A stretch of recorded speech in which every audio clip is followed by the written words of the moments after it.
Okey, Assalamualaikum. Hai, macam biasa bersama aku lagi dalam channel Kuri Botak. Aku nak tanya kat korang lah ya.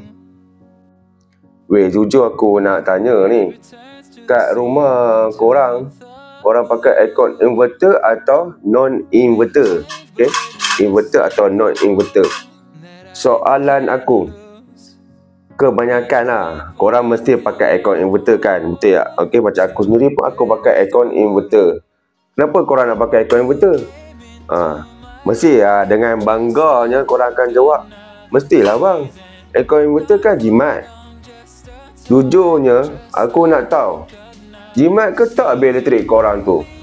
Dan korang kata pakai aircon inverter kan, mesti bil jimat. Soalan aku, jimat ke tak? Aku tahu mesti korang akan kata, bang, tak jimat mana pun bang, saya dah pakai aircon inverter tapi tak jimat mana pun. Mesti korang tertanya-tanya, dah beli aircon inverter mahal-mahal tapi bil elektrik tinggi juga, tak jimat mana pun, betul tak? Okey, dah, aku tak nak sembang lama-lama. Aku nak share dekat korang semua sebab apa korang punya bil elektrik tak jimat pun walaupun dah pakai aircon inverter. Okey, korang kena stay tune, korang kena tengok video ni sampai habis. Aku nak share punca-punca yang biasa orang buat sebab apa dia pakai aircon inverter tapi tak jimat juga. Okey, guys.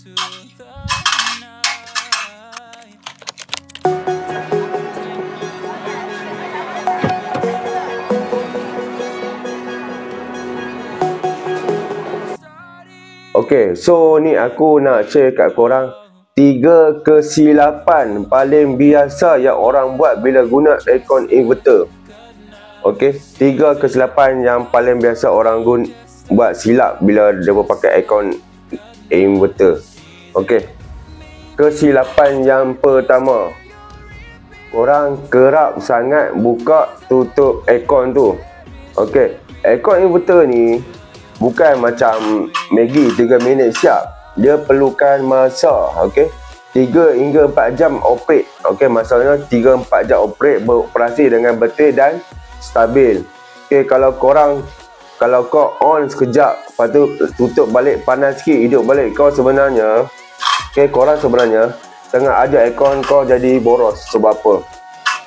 Aircon ni sifat dia nak stabil, okey, dia nak operate tu, dia ambil masa untuk dah stabil yang suhu yang korang set tu. Kalau korang set, korang tutup, baru korang buka balik, bila masa dia nak stabil? Betul tak? Okey, tu point yang pertama. Point yang kedua, yang ni lagi ramai orang buat. Bila rasa dah sejuk, kau tutup. Okey, bila rasa panas, korang hidupkan balik. Kau ingat, korang pakai aircon tu, korang pakai kipas siling ke? Okey, korang perlu tahu, okey, penggunaan elektrik paling tinggi, okey, berlaku masa aircon mula dihidupkan. Maksudnya dia nak starting tu, aircon ni dia tarik current tinggi. Okey, bila korang matikan, korang hidupkan balik, dia start tu, dia susah lah. Jadi, makin kerap kau start dan stop, makin tinggi bil kau hujung bulan. Okey, so aku tak boleh apa lah. Okey, jangan guna macam kipas siling. Kipas siling tak ada masalah. Okey, aircon ni. Okey, dan yang ketiga, okey, korang set satu suhu je sepanjang malam. Okey, ramai juga suka set satu suhu. Contohnya, okey, dia set 23 darjah. Lepas tu dia biar sampai pagi. Cara ni, okey, cara yang korang buat ni akan buat kompresor kerja lebih berat sepanjang malam. Cara yang lebih bijak sebenarnya, okey, bijak dan jimat ialah bila mula pasang aircon ni, korang set rendah sikit. Okey, aku dah ada share video ni. Okey, nanti korang boleh tengok, aku akan letak link.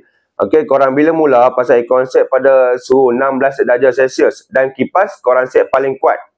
Okey, selama 30 hingga 45 minit untuk korang sejukkan bilik dengan lebih cepat. Lepas bilik dah sejuk, barulah korang naikkan ke 26 darjah dan set kipas, okey, pada tahap sederhana lah. Okey, setengah pun korang set kipas dah okey lah.